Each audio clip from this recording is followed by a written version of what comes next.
Every corner of the City of London is filled with hidden bits of its rich and unique history. Here in Brixton, just a short walk or bus ride from Brixton Underground Station, you will find a particularly special piece of that history, a windmill that has stood in this very spot since the year 1816.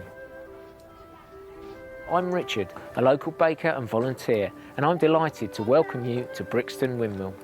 This windmill is among the last of its kind still standing in central London and has played an essential role in the development of Brixton.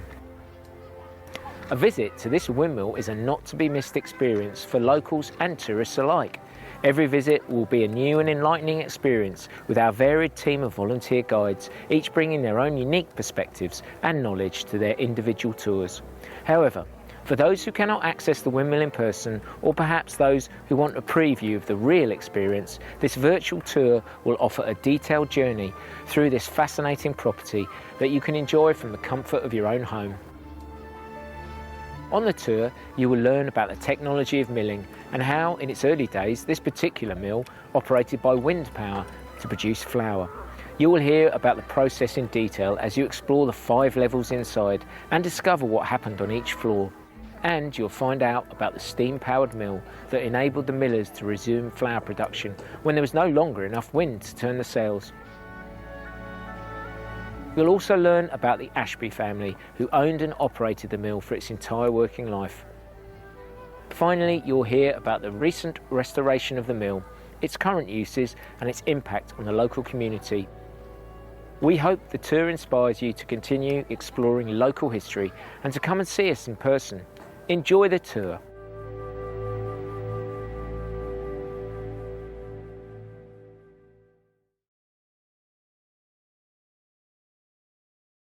Before you stands Brixton Windmill.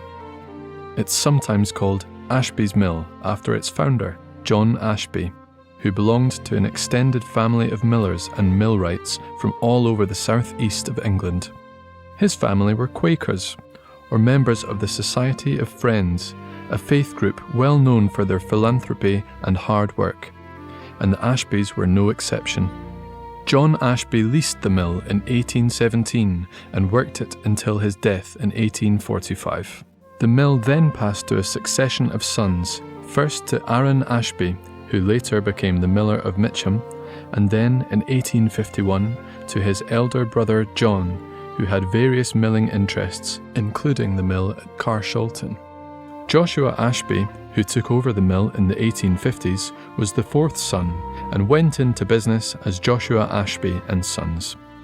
His own son, Joshua John Ashby, later took charge and saw the business through until his death in 1935. All told, the Ashby family operated this mill for 3 generations, selling their services to farmers and bakers to supply stone-ground wholemeal flour to the local community from this very property.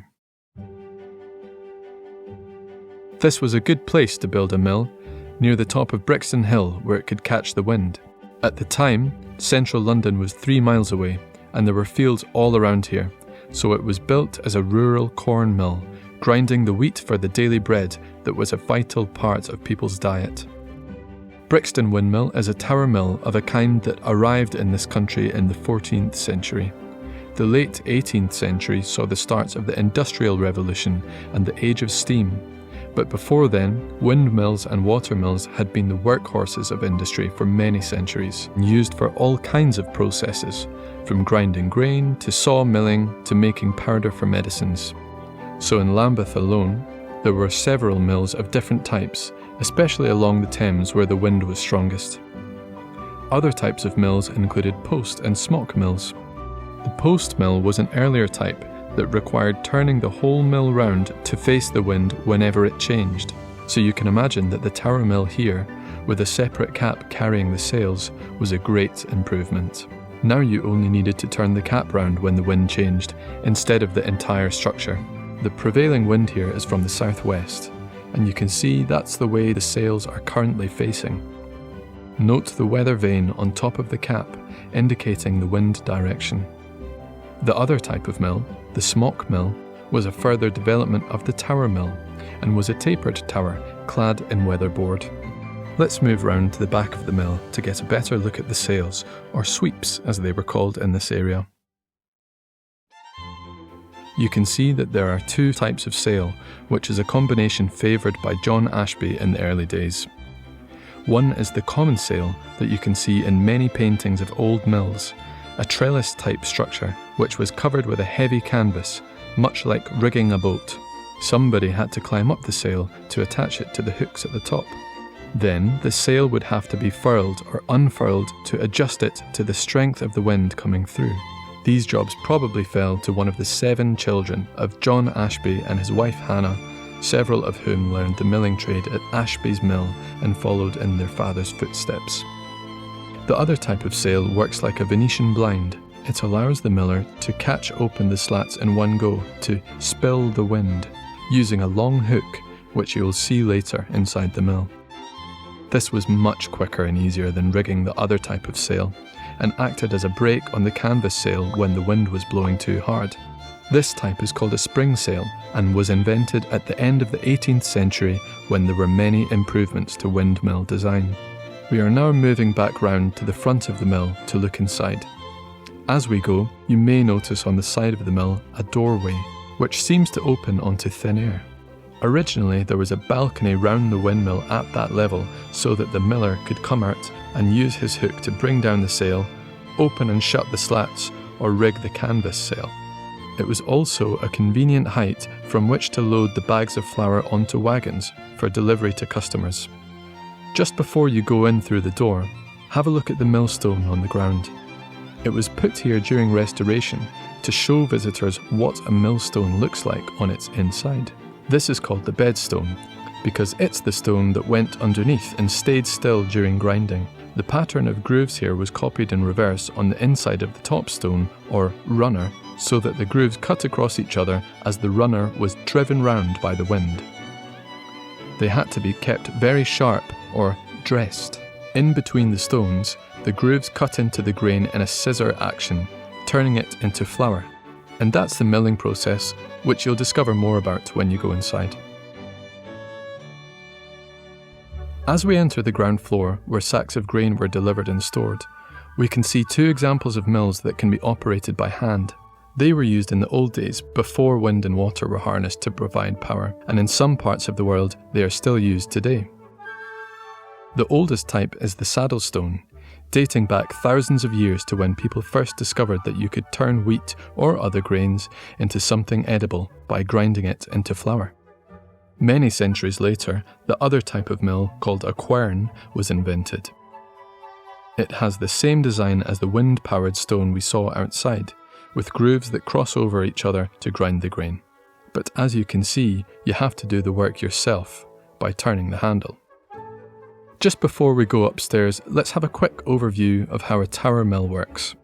It's essentially a big machine, with gears going down through the entire structure from the engine that drives them, that is, the wind in the sails. At the top is the cap, which supports the sails. When the sails are turning, the wind power turns the axle, called the wind shaft. The shaft passes through this big vertical wheel, known as the brake wheel, which connects with the wallower, the horizontal wheel that turns the mill post. The post goes down through the mill to the stone floor, where it turns the last gear 2 floors below, called the great spur wheel, finally connecting with the stone nut, which drives the runner stone. Above the stones on the bin floor, you can see the miller pouring grain into the hopper, which feeds it between the stones. When it is ground, the flour goes down through a chute to the meal floor, where it is bagged up and then carried onto the balcony to be handed over to the customer's wagon. On the ground floor, new bags of grain wait to be lifted up by a wind-driven winch called the sack hoist to start the process all over again. So, let's begin our tour then by climbing all the way up to the top, the dust floor, to have a look at the process in more detail and find out how the wind energy is transferred through all these different gears and cogs, picking up speed as it goes to turn the heavy millstone. Today, we need to watch our heads and climb slowly up the steps, but the millers of old were used to low beams and bits of machinery sticking out, as well as climbing steep, narrow staircases. We are now on the dust floor, where the whole milling process begins. The first thing we notice is the inside of the cap. It looks like an upside-down boat and is weatherboarded in the same way. You may have seen different types of cap on other tower mills, but the boat-shaped cap was quite common when this was built. The cap sits on top of the brick tower with iron skids underneath it, on which the cap is turned to face the wind, using a rack and gear system which you can just see between the beams. You can also see a small gear which fits into the cogs of the wheel around the rim and pulls it round. The wind shaft, the metal axle above us, fits into the sails through two open boxes outside the cap that sit at right angles to each other. When the sails turn the shaft, it operates the large upright brake wheel, now held by a brake on the rim, which meets the horizontal wallower round the mill post. The first two gears in the chain that passes down through the mill to the stones. Before we go down, let's have a look at another mechanism that is powered by the wind. To raise the grain to the bin floor below, the miller used this ingenious winch called a sack hoist. When the control rope was pulled, a wooden wheel would engage with the wallower, turning the roller on which a chain was wound. A sack of grain attached to the end of the chain would rise up through a series of trapdoors, finishing on the bin floor. The hoist could be operated from any floor. You may have seen the end of the rope on the ground floor, and it could also be operated to communicate between the floors with a gentle tug. Now we will move carefully down to the bin floor. It's so steep up here that some people find it easier to go down backwards. Here we are now on the bin floor. At the moment, as you can see, it is empty apart from the upright shaft, but it once contained the zinc-lined bins in which the grain was stored. Chutes from the bottom of the bins fed the grain into the hopper on the floor below, ensuring a steady supply of grain, or grist, to the mill. The room may be empty right now, but it's not without interest. With further investigation of the space, you may discover some initials carved onto the mill shaft. They belong to the miller who originally owned the post. As we'll explain further on, the original contents of Brixton Windmill were removed in the 1860s and replaced during a restoration a century later by authentic equipment of the period from an old mill in Lincolnshire. Additionally, from this floor, you can get a closer look at the sails and a partial view of the mill's surroundings, some of which have not changed much since the 19th century. To the south is the Brixton Prison, which recently celebrated its 200th anniversary. It can be quite peaceful to spend a few moments here at this little window, taking in the landscape and imagining yourself back in a peaceful, simpler time. When you've looked your fill, you can make your way carefully down to the next floor. This is called the stone floor. The upright shaft ends here, above this large gear known as the Great Spur Wheel. This wheel is made of cast iron and intersects with a small gear known as a stone nut, which has wooden cogs. Metal cogs usually intersect with wooden ones to avoid causing sparks, which would have been dangerous in a mill full of flammable flour dust. The stone nut is the last cog in the wind-driven chain of gears connecting the sails to the millstones. It drives the square metal post known as the quant, which turns the upper millstone, or runner. The millstones are made of Derbyshire grey, a hard and coarse-grained gritstone, a type of sandstone, found in the Peak District and parts of Yorkshire. The grooves in the millstones would wear down quickly and needed regular dressing or recutting. The bedstone remained stationary and was slightly convex to allow the flour to run down the grooves. The runner stone was slightly concave and rotated clockwise. The grain was fed between the stones from the hopper, supplied via the chutes from the bin floor above. The shoe below the hopper ensured an even supply of grain into the eye of the stone. As the grain passed over the sharp grooves, it was ground into flour, and this action also pushed it down the grooves and out to the side, where it was swept up by a paddle and pushed down a spout to the meal floor below. Records show that there were originally two sets of stones on this floor, both driven by the millpost and spur wheel. The stones were encased in a wooden vat to stop the flour spilling over. An apprentice, perhaps one of John Ashby's sons, would have sat here with his nose to the grindstone, checking that the stones were running smoothly. You can almost imagine him there, breathing in the earthy scent of the grain, the thunderous creaking of the wooden cogs, and the gritty scraping of the grindstone echoing in his ears as he diligently minds his post. We are now going down to the meal floor. This is the space where the flour, known as meal, from the floor above was collected in sacks via a chute in the ceiling. One feature you can't fail to notice emerging from the ceiling is the cast iron centrifugal governor, one of the very inventive devices brought in from the end of the 18th century to improve windmills, just at the time when steam power was already taking over. In fact, this type of flyball governor was designed by the famous inventor James Watt, who also developed steam power, so his interests spanned both old and new technology. This device was operated by the wind, and as it spun round, it operated the lever which you can see going in between the old stones visible in the ceiling above. This regulated the space between the stones and eliminated the need for a supervisor to keep their nose to the grindstone. Our apprentice would have had to move on to other work. In fact, a lot of things would have been changing around the mill at this point. As with most other mills in Lambeth, Brixton Windmill's surroundings began to transform, as houses and other buildings replaced the cornfields and market gardens. This unfortunately deprived Ashby's mill of sufficient wind power for effective working, and so, in 1862, Joshua Ashby, the fourth child of John Ashby, decided to relocate his operations to Wandle Mills in Mitcham. 2 years later, the sails of Brixton Windmill were removed and the mill was emptied of machinery. For many years, the mill was used for storage, probably the only thing to save the building when other mills in Lambeth were neglected or pulled down to make way for development. The mill survived, however, partly due to the most prominent feature of this room, this intriguing cast iron machine which dominates the space. It's known as a modular mill and was installed in 1902. This ironclad mill combines all the operations of the old wind-powered mill in one machine. It was originally driven by steam from an engine positioned outside the tower, later by gas and now by electricity. The hopper and vat are made of iron, and the millstones inside are French burr stones in a composite setting. The gears, unlike those which drove the old mill, are underneath the vat.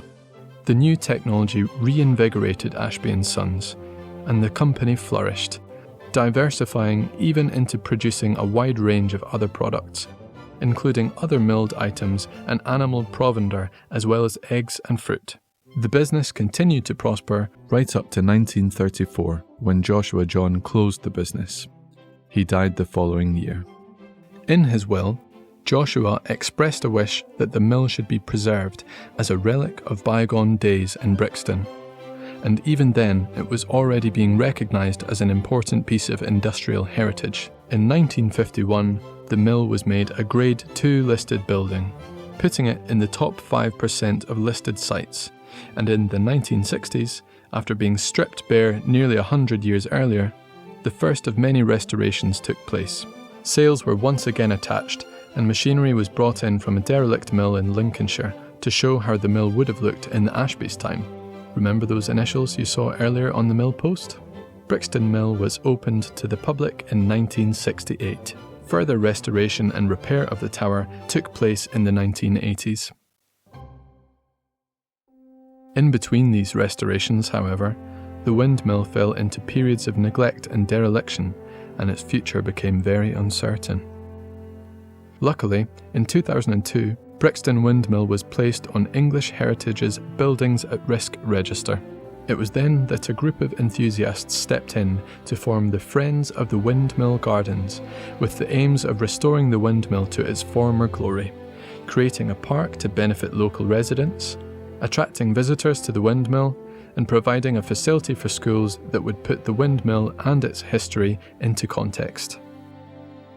In 2007, a formal partnership was set up between the Friends and Lambeth Council to raise money to restore Brixton Windmill. With generous help from grant-giving bodies, including the Heritage Lottery Fund and Power to Change, many of these aims have now been achieved. Restoration of the mill took place during the winter and spring of 2010-11. In September 2011, the mill reopened to the public and began holding regular open days and community events. In 2014, Friends of Windmill Gardens began a drive to open an education and visitor centre and start a programme of community events, which finally came to fruition with the opening of the Brixton Windmill Centre in July 2020. And most excitingly, since 2015, the floors have begun to echo again with the sound of grinding millstones as our volunteer millers produce flour using the modular mill, which is today driven by electricity. It may operate a bit differently, but some things haven't changed. The mill continues to produce fresh, high-quality flour, which is now sold to windmill visitors, local shops and bakeries, and online.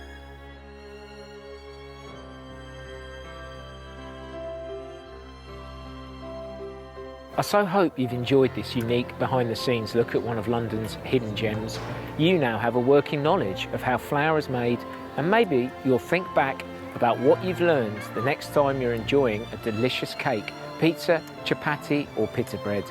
More importantly, I hope this tour has piqued your interest in local history and renewable energy and shown how the survival of one small business will now for years to come continue to provide us with insights and knowledge of a world that no longer exists. Please do come and experience the mill in person. You never know what else you might discover here.